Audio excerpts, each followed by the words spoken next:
Hello, everybody. My name is Madan Mohan Rao from YourStory.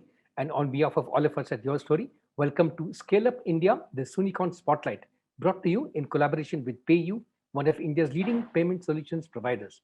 We bring you first-hand growth insights from some of the finest minds from the fastest growing startups in our ecosystem. Before I introduce our speaker for today, let me set the context for this discussion. Today, we're here to talk about the metrics that matter in the product journey.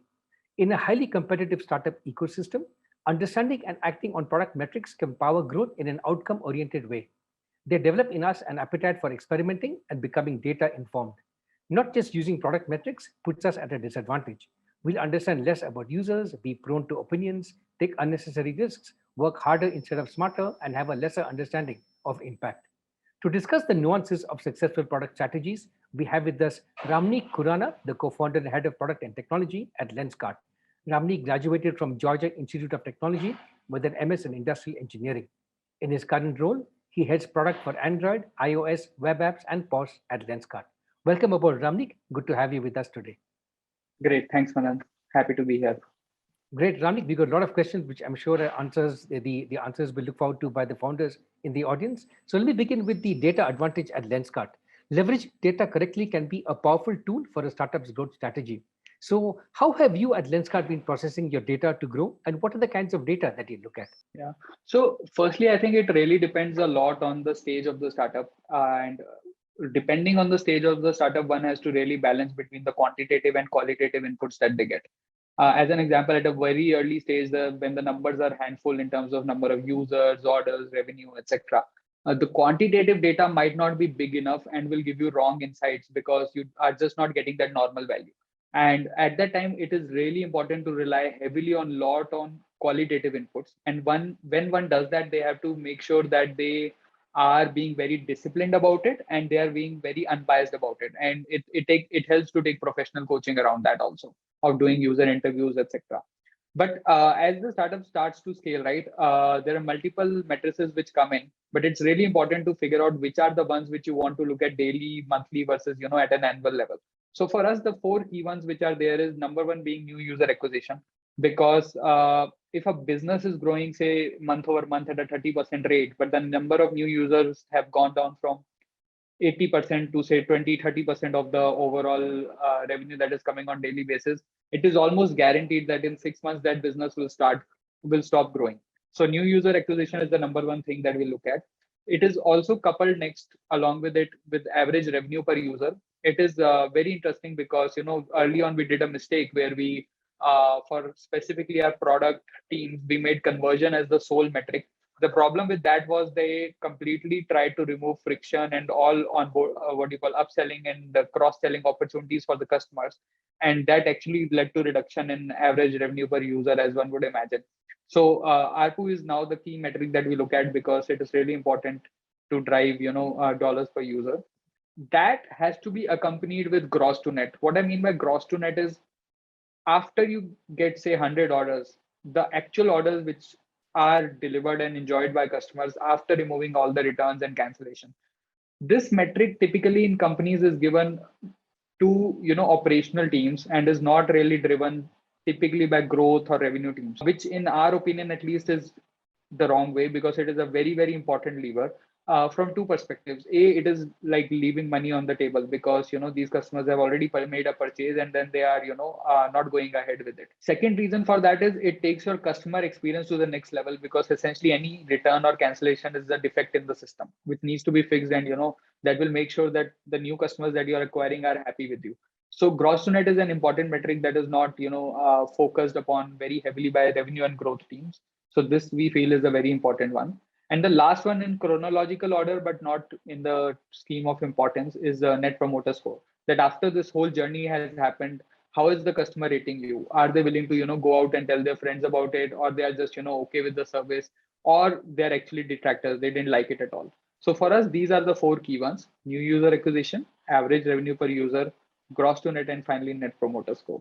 Thanks, Ramneek, for sharing those four key metrics in your product journey. So how does one exactly manage these metrics and how does this work at Lenskart? So there are multiple ways to do this. You of course have monthly and daily dashboards which you need to have a very quick view. That we typically do in standard off the shelf tools like Power BI or Tableau. We use, a plethora of them. But I think the most important part to make sure that you build a culture which is very, very data driven is to enable data democracy, which is that, once you have taken out the sensitive data, which is user identifiable data, we ensure that, everyone in our company has access to a lot of this data, and they are able to quickly pull it, work with it, play with it on, smaller data sets and drive a lot of insights out of it. I think while almost every firm in 2021 has data dashboards available, this is the key part which is missing. Having, firstly teams and a culture which look at data on day in and day out basis and are very comfortable pulling out and playing with it, and second, giving them the access and freedom to do so. And for that we use, very standard open database connectivity forums and toolkits which are out there. Thanks, Ramneek. So, how does all this work when you're in rapid scale mode? Startups need the tools and infrastructure that allow them to quickly access, integrate, and consume data. This applies right from the backend all the way to visual analytics tools for the frontline workers. So, what are the data points you flag when you're in rapid scale mode? Yeah. So I think that comes with a little bit of understanding over the period of time. So there will be matrices which you are 100% sure of. Like the biggest one of them, I would say, is NPS. If you see a business with a very high NPS, it is a very good forward-looking indicator that it will almost always be followed by growth. So those are the metrics that you are 100% certain about, and that you give to everyone from, a store manager to area operations managers to everyone across the company should have a very quick visibility of how many consumers am I serving and what is the net promoter score they're giving to me. Because that is the one metric you want them to really drive insanely, because there is no fudging around it, there is no getting around it. It is a very hard metric, and it will make sure that the company grows. So that is on one side of the spectrum.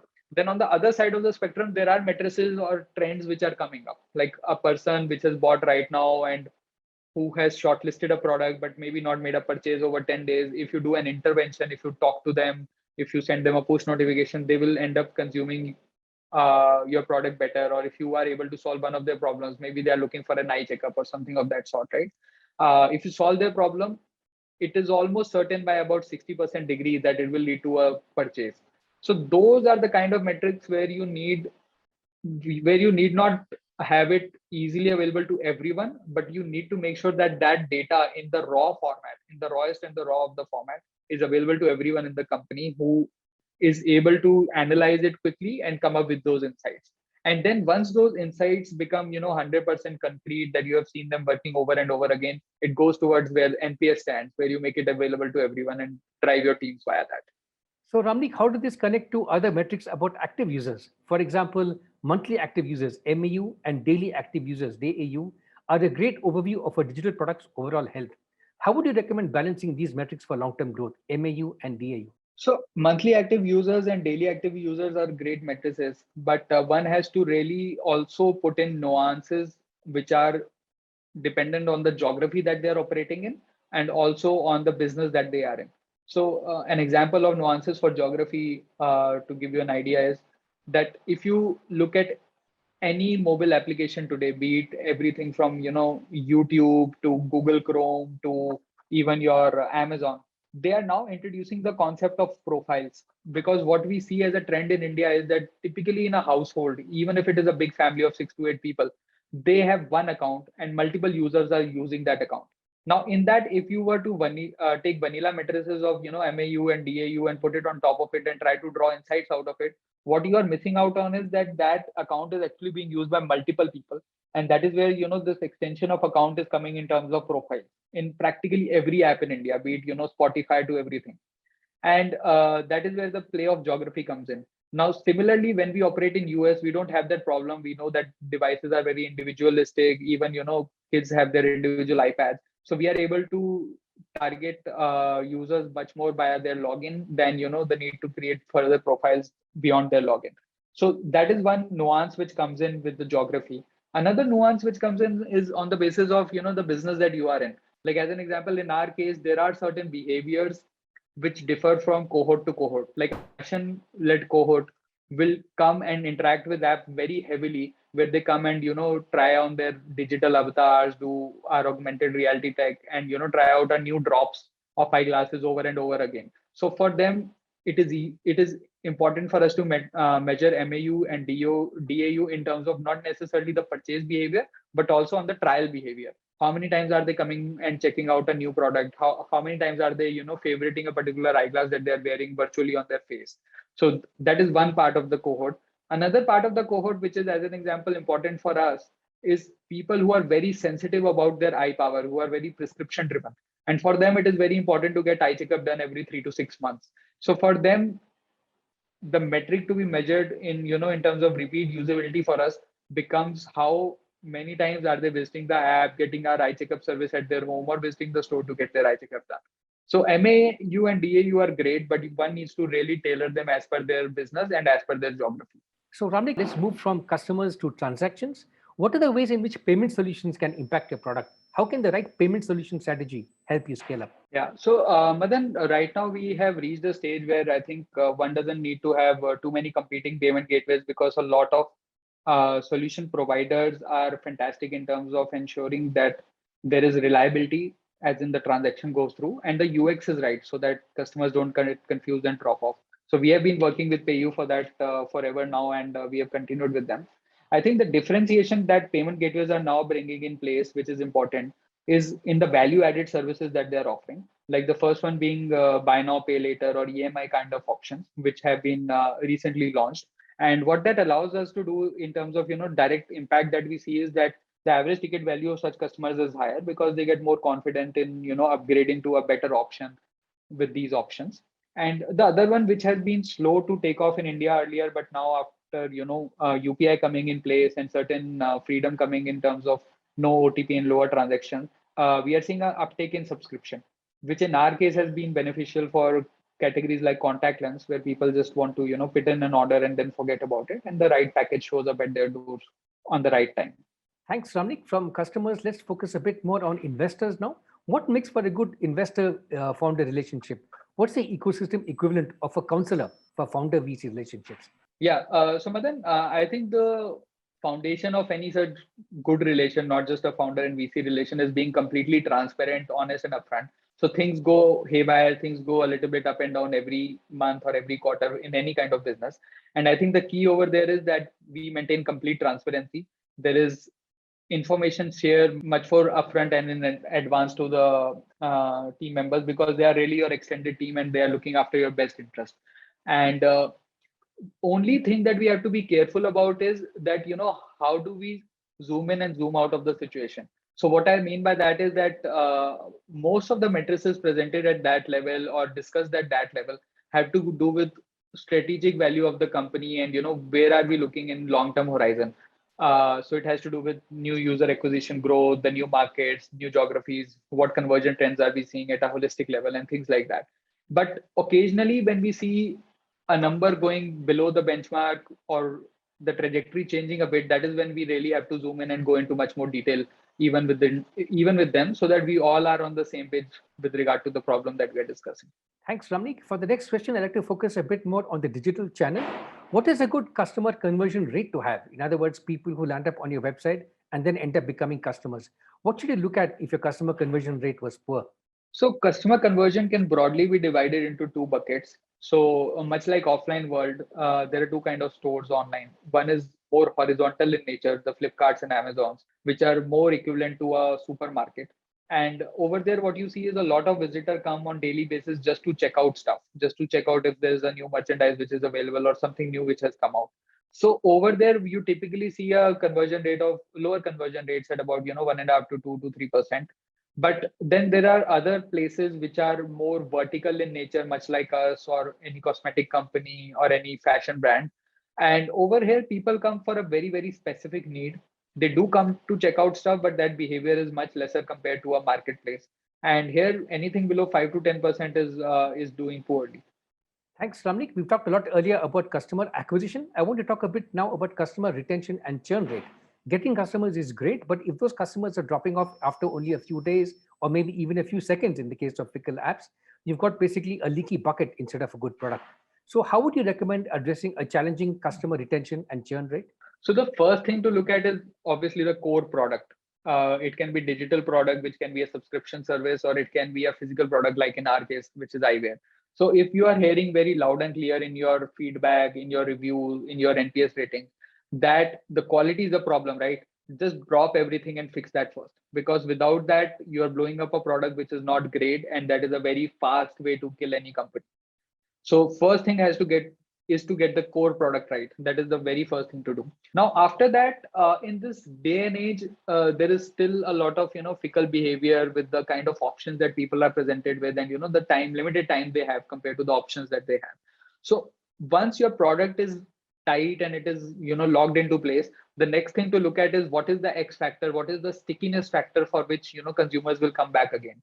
In our case, it is regular drops or new merchandise or new styles of eyewear which is not available anywhere, or the membership that we offer, which is done used by 50% plus of our customers, which allows them to get very special access to pricing as well as products. So those are some of the things that need to be built in as part of your core product strategy to ensure that in this current day and age people are coming back over and over again. You briefly mentioned stickiness in there, Ramneek. My next question to you is about metrics like customer lifetime value. So this helps you put a price tag on the users. In your case, how do you work out the CLTV for each segment of your users? CLTV is a very interesting metric, and it has to be one has to decide where to use it smartly. Like as an example, in our case, we don't really use it heavily in marketing because at the end of the day, it is a model and a future projection which can go wrong. And if one to were to get say overly enthusiastic about it, then you might end up making wrong decision and realize later that the model was not perfect and not fully tight, and maybe you needed more data to get it right. So in our case, the way we use it is not in the marketing front because we don't want to increase our acquisition cost basis on some future promise. We actually go by the first transaction, which is a very, very conservative way to do it, but that is the way we do it. We go by first transaction profitability. But there are other very useful ways to use it. As an example, we divide the cohorts in terms of when was the user acquired and what channel were they acquired from. And within those cohorts, what does the 3 month, 6 month, 9 month, and yearly repeat looks like? And that allows us to understand how different acquisition mediums and the time at which they are being acquired are doing against other ones. And it allows us to influence that behavior early on. If we see a drop in say 3 month behavior, then what are the interventions that we need to make so that the 6 month behavior catches on to that? Ramneek, this has been a very good deep dive into the world of metrics and product companies. I'd like to end by asking you to give a few tips or some words of advice for the product executives in our audience who are new to this journey. Yeah. So a lot of product folks or even the founders that we meet on very regular basis come from very core engineering backgrounds, and more often than not, they have worked in a bigger company or a bigger startup before, and so they spend enormous amount of time working with dashboards with data. But one thing that is really missing out in a lot of the team members in the early days, at least that we notice, is that the qualitative time spent with customers is undervalued. And trust me, nothing can replace a conversation you have with the customer, because that is where you realize insights of what not only happens on the platform, which is what you capture. It can be something like shortlist or cart checkouts, etc., which is very easily catchable. But then there are tons of things which happen around that purchase, which is offline from that platform. It can be checking it out with your friend or family. How does the glass look on me? It can be going to a doctor to get your eye checkup done, and things of those nature. So those things really come to light when you are having very good qualitative discussions with the customers. And then, of course, once you have done that and learned from it, you need to figure out scalable ways to deal with it. Like as an example, in our case, we are taking more and more of those offline transactions to digital, where we have introduced our eye checkup service, where you can call a person at your home and get your eye checkup done. Now that allows us to track that part of the consumer journey very easily. Similarly, your store visits are more often than not via booking an appointment now. So all of that behavior first needs to be understood via very heavy qualitative conversation with the customer, and then very carefully and meticulously scaled so that you are able to build dashboards around it going forward. Thanks so much, Ramneek. There's been a fantastic discussion. I think three key takeaways for our audience would be maybe the three C's: conversations, conversions, and culture. Definitely have conversations with their customers to really understand their journeys, their needs, and their aspirations. Use these insights to convert them into customers. And finally, have a culture of data in the company so there is democratic access to some of the key metrics and everyone can act on this data. To all those in our audience, thank you so much for tuning in. Please stay tuned for more such insightful conversations on Scale Up India, the Soonicorn Spotlight, a series in collaboration with PayU. Ramneek, thank you once again for joining us.